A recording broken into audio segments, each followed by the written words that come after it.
T.J. Lane, whose full name is Thomas Michael Lane III, was born on September 19th, 1994. On the morning of February the 27th, 2012, Lane committed a horrific act at Chardon High School in Chardon, Ohio. At approximately 7:30 a.m., Lane, who was a student at an alternative school for at-risk youth, entered the school's cafeteria and began shooting, armed with a .22 caliber handgun. Lane's attack was sudden and brutal. He fired 10 rounds, striking several students who were seated and standing in the cafeteria. The victims were Daniel Parmator, 16, who was pronounced dead at the scene, Demetrius Hewlin, 16, who succumbed to his injuries a few days later. Russell King Jr., 17, who also died as a result of the shooting. Several other students were injured, but thankfully, they survived the ordeal. The entire community was left shattered by this senseless act of violence. One of the most disturbing and memorable aspects of this case was Lane's behavior during his court appearances. On March 19, 2013, Lane attended his sentencing hearing wearing a white t-shirt with the word "killer" handwritten across the chest. This act of defiance and lack of remorse shocked everyone present and those following the case. During the hearing, when given the opportunity to speak, Lane smirked and addressed the families of his victims, saying, "This hand that pulled the trigger that killed your sons now pledges to the memory, F all of you." This shocking statement, coupled with his provocative attire, demonstrated his utter lack of remorse and chilling disregard for human life. The top Lane wore in court became a symbol of his chilling lack of empathy and regret. This particular detail was instrumental in shaping public perception of him, depicting him as a cold, calculating individual. His behavior in court, combined with this provocative attire, painted a picture of a remorseless killer, further solidifying his infamous reputation. Lane was sentenced to 3 life sentences without the possibility of parole. His actions and the image of him wearing that t-shirt will forever be etched into the collective memory of those who followed the case. AMARJEET SADA was born in 1998 in the small village of Musahari in Bihar, India. Raised in extreme poverty, his early years were marked by hardship and neglect. What makes AMARJEET's story so shocking is not just the brutality of his actions, but the shocking fact that he committed his first known murder at the tender age of 7. The first known victim of AMARJEET's rampage was his 6-month-old cousin, Begum. He took her to a secluded area, hitting her with a brick and ultimately killing her. The murder went unreported, thanks to a disturbing code of silence among his family members who chose to keep this heinous crime under wraps. His second victim was his own 8-month-old sister, whom he killed in the same manner. Once again, the family remained silent, treating the deaths as private family matters, either out of fear, shame, or perhaps disbelief that a child could commit such crimes. But it was his third victim, a 6-month-old named Khushbu, that finally broke the silence. Unlike the previous cases, Khushbu's family was not related to AMARJEET, and they reported her disappearance to the local authorities. After a frantic search, they discovered her lifeless body buried under some leaves. AMARJEET later confessed to this crime with chilling calmness and a lack of remorse. What struck everyone involved in the investigation was his complete lack of guilt or fear. He explained his actions as though it was a normal activity, showcasing a level of detachment that baffled the authorities. Experts were called in to evaluate him, and it was determined that AMARJEET suffered from a mental disorder that caused him to lack empathy and understand the gravity of his actions. However, given his age at the time of the crimes, India's juvenile justice system faced a significant challenge in dealing with his case. Under Indian law, a child under the age of 14 cannot be sent to prison. AMARJEET was placed in a juvenile detention center for rehabilitation. The specifics of his current status remain undisclosed as he has now reached adulthood, and information about his whereabouts is protected under Indian law.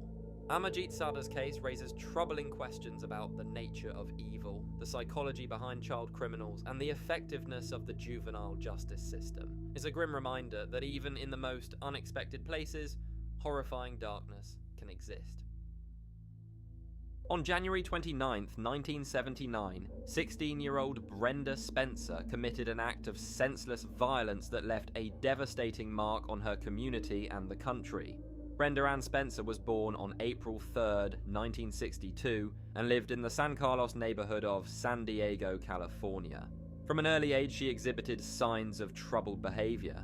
She disliked school, had a strained relationship with her parents, and exhibited tendencies of being withdrawn and isolated.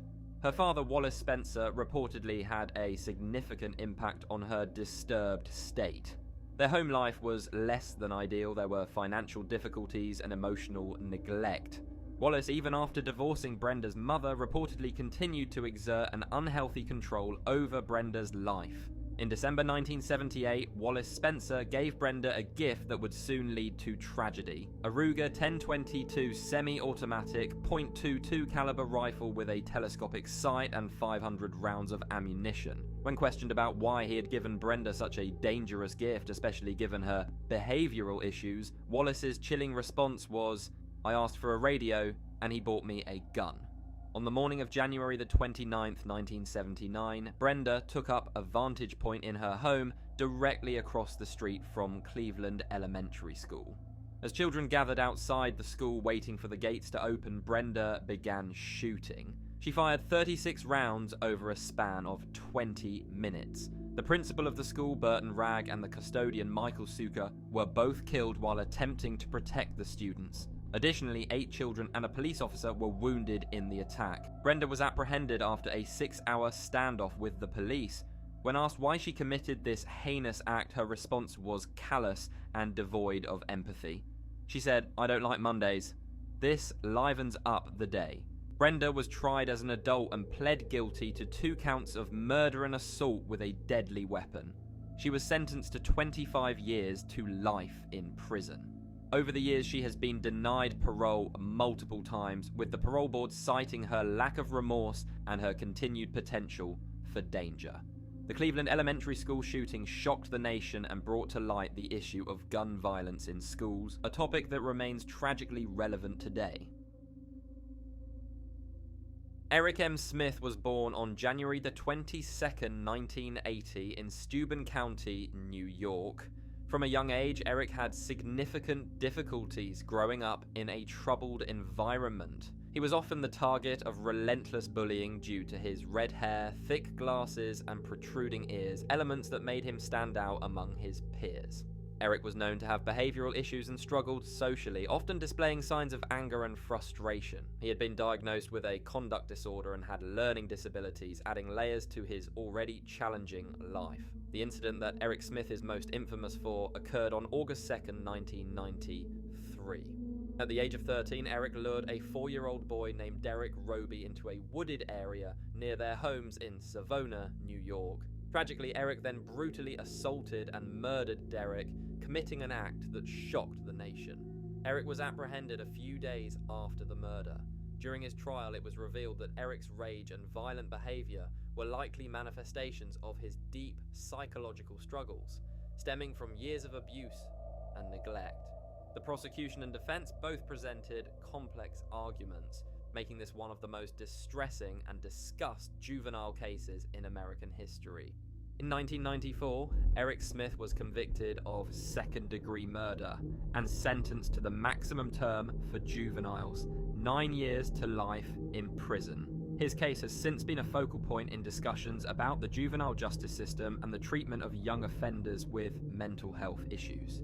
Eric has been denied parole multiple times, the board consistently finding that he remains a threat to society despite his claims of rehabilitation and remorse. Throughout the years, several documentaries and interviews have explored Eric Smith's life, the factors that led to his heinous act and the impact on Derek Roby's family. These narratives often delve into broader issues like mental health, juvenile justice, and the social responsibilities in addressing and preventing such tragedies.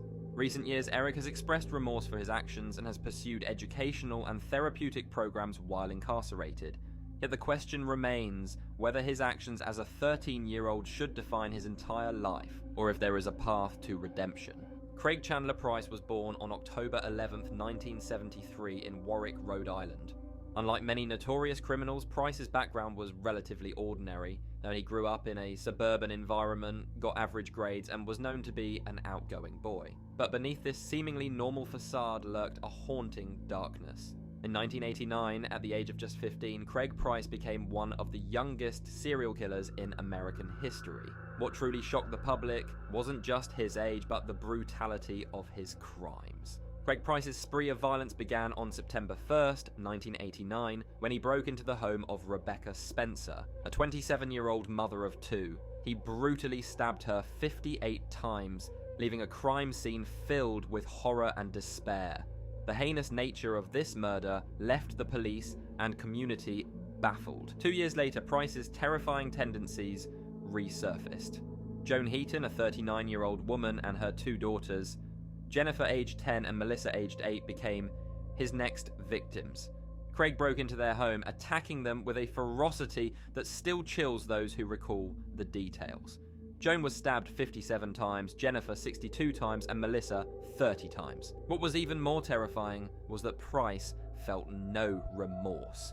When he was finally apprehended, he chillingly confessed to the crimes, displaying a disturbing lack of empathy. During his interrogation, Craig detailed each murder with shocking precision and calm, stating that he killed simply because he wanted to. Psychological evaluations later revealed that Craig Price had a deeply rooted anger, stemming from various personal grievances and possibly psychological issues. However, his young age made it especially difficult for experts to fully understand or categorize his behavior. The case of Craig Price had significant implications on the judicial system. At the time of his arrest, Rhode Island laws stipulated that juvenile offenders couldn't be held beyond their 21st birthdays. This meant that Price, despite having committed multiple murders in the most gruesome manner, was set to be released at 21.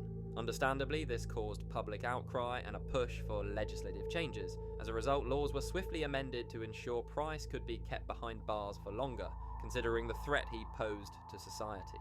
Over the years, various incidents in prison, including assaults and violating prison rules, further extended his stay behind bars. Today, Craig Price remains imprisoned, a chilling reminder of how evil can sometimes hide behind the most unsuspecting faces. His story is a tragic tale of lives lost in a community forever scarred.